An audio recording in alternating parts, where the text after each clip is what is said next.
Amelia, a lot of excitement here in the Hilton Hotel in Bloomington as thousands of supporters of Dean Phillips are waiting for him to arrive here at the ballroom. This crowd erupted when he was a projected winner here in the 3rd Congressional District. Now, this district has been held by a Republican since 1961, and Dean Phillips, a Democrat and a businessman, has changed all of that.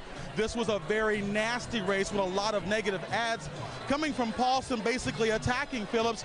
Our own Pat Kessler's reality check proved many of those to be false.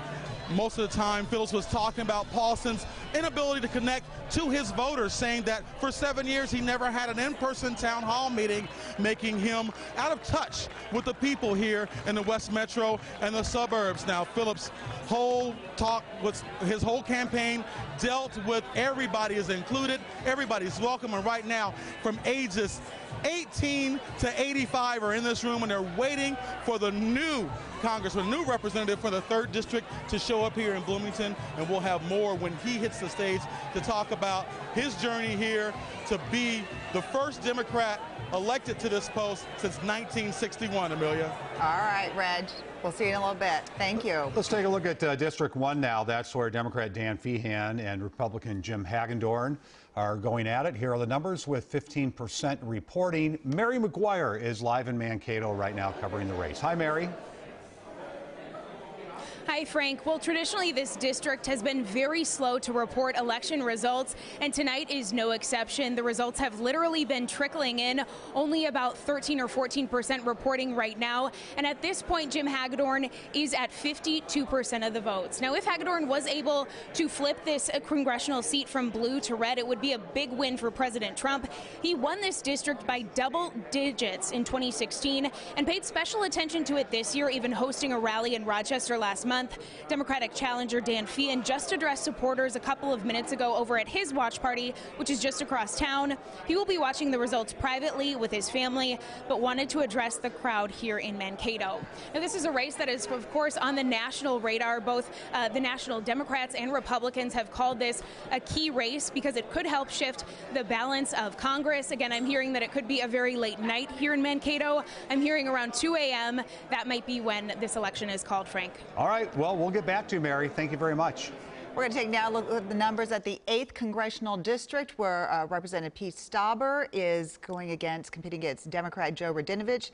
Jeff Wagner is up in Proctor, who is following that race. And it looks like right now Pete Stauber is ahead with 57% of the vote. And that's only with 19 precincts reporting in, though. Jeff? Yeah, 19% of those precincts, but that lead you're talking about for Stauber over Radinovich has been quite steady. We had about 56% for Pete Stauber, 39% for Joe Radinovich, and that 17-point lead is what we've seen ever since those results started coming in just after 8 o'clock here at the Blackwoods Event Center in Proctor. I'd say the mood in the room would be confident. The numbers keep going across the screen, and although people are cheering, I think they're getting used to this. It's just going to be a while before we find out if it's officially called in favor of Stauber. All right, Jeff Wagner up north. Thank you very much. And we'll continue our election coverage on WCCO.com and Facebook.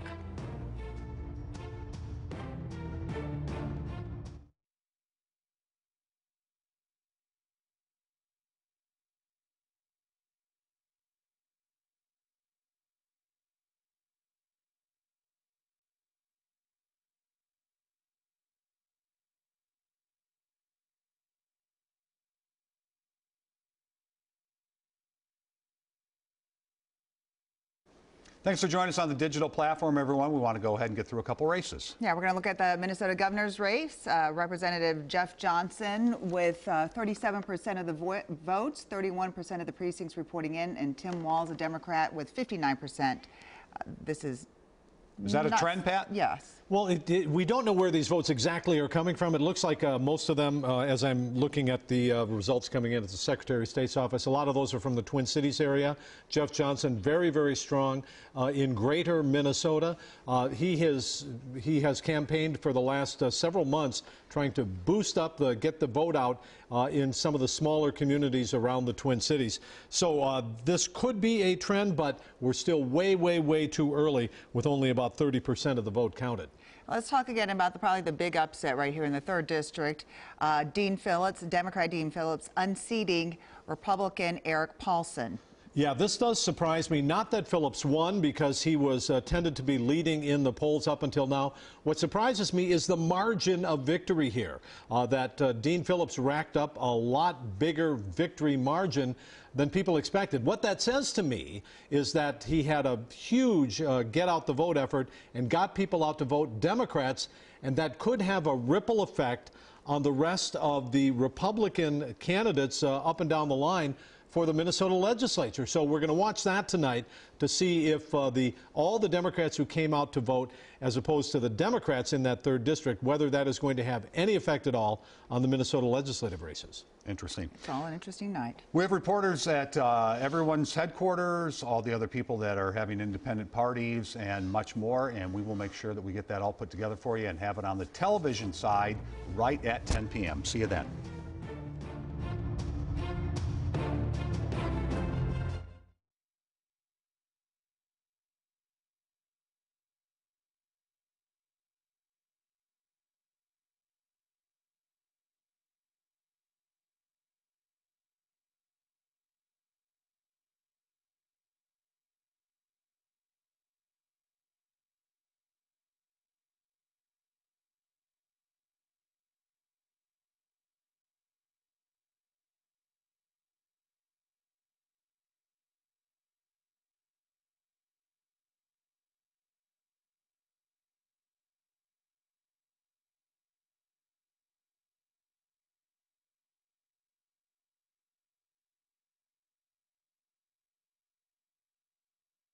Yep, another one of those suburban flips, Jeff, and we're seeing a string of them. I mean, that's where right now I think that Texas district then puts the Democratic estimate at 199 for the moment. Indigenous people promised homes are living in tents like refugees in their own land. Millennials promise the American dream if they study hard enough, only to find that dream deferred by the harsh realities of our economy. Immigrants promise the land of opportunity are too often met with bigotry and hate. I could not stand by on the sidelines and watch those promises go unkept. My grandfather taught me that when you see injustice, you fight back. You do not give in to sorrow. You do not give in to sadness. You organize and you build with people.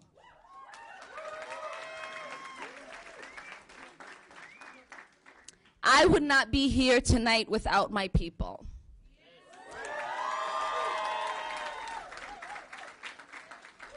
My family, my father, who is probably lost somewhere in the sea,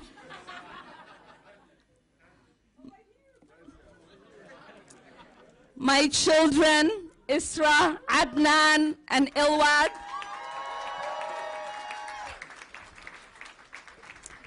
and my husband, my best friend, my rock, Ahmed,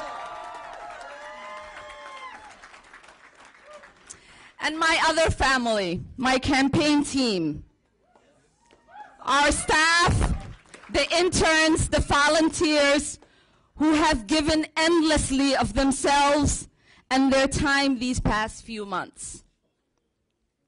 And I wouldn't be here without you, the people of the 5th Congressional District, who in electing me have said that you will fight for our bold progressive vision, for health care for all, for working families to ensure that they are paid a living wage and have access to safe and sick time, thanks in large part to labor unions who have our backs. We will fight for a world-class education, tuition-free college, and finally free students from the shackles of debt. We will fight to abolish ICE, keep families together, protect refugees, protect women's right to choose, and fight against climate change.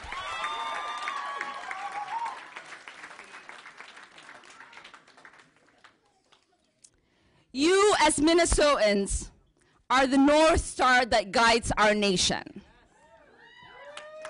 You don't back down. You become your own promise. When the call came for me to run for Congress, I answered because the time demanded it. A time when racism and white supremacy threatens our very existence, when my status as an immigrant, black, Muslim woman means that the current administration does not see me as an American. You know I will not bow down. You know I will not back down to fear and hate. I will stand strong with you. And as we fight to protect our immigrant families, our neighbors, our children, our planet, our communities, I promise to always have your back.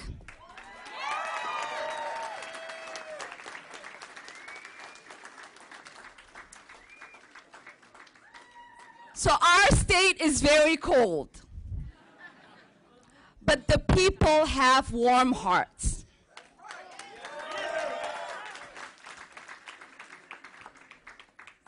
This state has always made me feel like I was part of a family. Because here in Minnesota, we don't only welcome immigrants, we send them to Washington.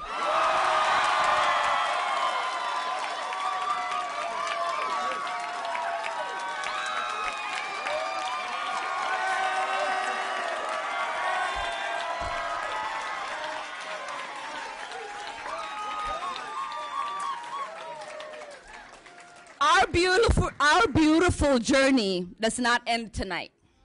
We must stand side by side and fight for our democracy.